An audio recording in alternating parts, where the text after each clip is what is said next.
അങ്ങനെ നമ്മുടെ കല്യാണ ദിവസം വന്നേക്കാണ്. രാവിലെ തന്നെ കുറിച്ച് സെറ്റായി. അപ്പോൾ കുറച്ച് ഡ്രസ്സിങ്ങിൻ്റെ പരിപാടിയൊക്കെ ആയിട്ടിരിക്കുകയാണ്. അപ്പോൾ നമ്മുടെ ഫിറ്റ് ചെക്കിന് വേണ്ടി കുറച്ച് വീഡിയോസൊക്കെ എടുക്കുകയാണ്. അപ്പോൾ ഈ പരിപാടിയെല്ലാം കഴിഞ്ഞിട്ട് വേണം ഇനി നേരെ സൊരൂൻ്റെ അടുത്തേക്ക് കേട്ടോ. മുഹൂർത്തം ഏകദേശം 10 to 11 ഇടയിലാണ് വരുന്നത്. അപ്പോൾ നമ്മുടെ കലാപരിപാടികളൊക്കെ കഴിഞ്ഞ് നേരെ ഇനി കാർ എടുത്ത് പോവുകയാണ്. അങ്ങനെ റീൽസും ഫോട്ടോസൊക്കെ എടുക്കാനും കൂടിയായിട്ട് ഞങ്ങളങ്ങനെ പല സ്ഥലത്തൊക്കെ നിർത്തി ഫോട്ടോസും വീഡിയോസൊക്കെ എടുത്തു. ദെൻ ആഫ്റ്റർ കുറേ ഫോട്ടോസും വീഡിയോസൊക്കെ ഷൂട്ട് ചെയ്തതിന് ശേഷം നേരെ സൊരൂൻ്റെ അടുത്ത്. നമ്മളിപ്പോൾ നേരെ പോകുന്നത് സൊരൂൻ്റെ അടുത്തേക്കാണ് കേട്ടോ. അവളവിടെ ബ്രൈഡ് ചെയ്ത് റെഡി ആയി നിൽക്കുന്നത്. സൊരൂനെ പിക്ക് ചെയ്തതിന് ശേഷം മാത്രമാണ് നമ്മൾ നേരെ അവളുടെ വീട്ടിലേക്ക് പോകുന്നത്.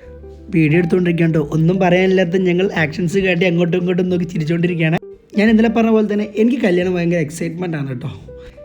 ഗൈസ്, അപ്പോൾ നമ്മളങ്ങനെ കഞ്ചിക്കോട് എത്തി. ബ്രൈഡിൻ്റെ തൊട്ട് മുമ്പിൽ ഞാനിങ്ങനെ ഇരിക്കുകയാണ്. അവരുള്ളിലേക്ക് പോയിക്കാണ് കേട്ടോ. അങ്ങനെ നമ്മൾ കാറൊക്കെ അവിടെ ഉണ്ട്. അപ്പോൾ ഈ കാണുന്ന കഞ്ചിക്കോടുള്ള ബ്യൂട്ടി സ്പോട്ടിലാണ് നമ്മൾ വന്നേക്കുന്നത്. അപ്പോൾ നമ്മുടെ ബ്രൈഡ് വരാനായിട്ടുണ്ട് കേട്ടോ. ഗൈസ്, അങ്ങനെ നമ്മുടെ ബ്രൈഡ് എത്തിയിരിക്കുകയാണ്. ആൾ സൂപ്പർ ബോയ് ഉണ്ട് കേട്ടോ. ഡ്രസ്സൊക്കെ അടിപൊളിയായിട്ടുണ്ട്. ഓൾറെഡി കുറച്ച് നേരം ലേറ്റാണ്. അങ്ങനെ നമ്മൾ വീട്ടിലേക്ക് എത്തി. പെൺകുട്ടി നമ്മുടെ അച്ഛനമ്മമാരും മുത്തശ്ശന്മാരൊക്കെ കാലൊക്കെ പിടിച്ചിട്ട് വേണം ബാക്കി കാര്യങ്ങൾ. അങ്ങനെ എല്ലാ പരിപാടിക്ക് ശേഷം നമ്മൾ നേരെ മണ്ഡപത്തിലെത്തി. ആൾക്കാരൊക്കെ വന്നുകൊണ്ടേ ഇരിക്കുന്നുള്ളൂ. നമ്മൾ കുറച്ച് നേരത്തെ തന്നെ എത്തിയിട്ടോ. ജാനു സാരിയൊക്കെ കൊടുത്ത് അടിപൊളിയായിട്ട് വന്നുകൊണ്ടിരിക്കുന്നുണ്ട്. ഹായ്, നമുക്കിന്ന് കുറേ ഫോട്ടോസൊക്കെ എടുക്കാൻ പറ്റി. കുറച്ച് അടിപൊളി ഫോട്ടോസൊക്കെ കിട്ടി. പെണ്ണിൻ്റെ ചെക്കനൊക്കെ വന്നു. എല്ലാവരും ഫോട്ടോസൊക്കെ എടുത്തുകൊണ്ടിരിക്കും.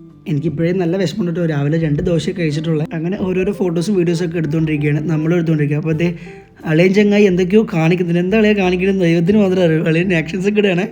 അങ്ങനെ അവിയൽ വന്നു, തോരൻ വന്നു, കിച്ചടി വന്നു, എല്ലാം വന്നു. നല്ല ഗംഭീരമായൊരു സദ്യയും കൂടി കഴിച്ചു കഴിഞ്ഞാൽ ബാക്കി സദ്യ ആയതുകൊണ്ട് എല്ലാവരും വയറ് വാടകയ്ക്ക് എടുത്തിട്ട് വന്നിരിക്കുന്നത്. തീർച്ചയായും ഞാനും കുറച്ച് ദിവസം ഡയറ്റിന് ശേഷം ഇത് നല്ലൊരു സദ്യ അടപ്രഥമനും കഴിക്കണമെന്ന് പ്ലാൻ ചെയ്തിരിക്കുകയാണ്.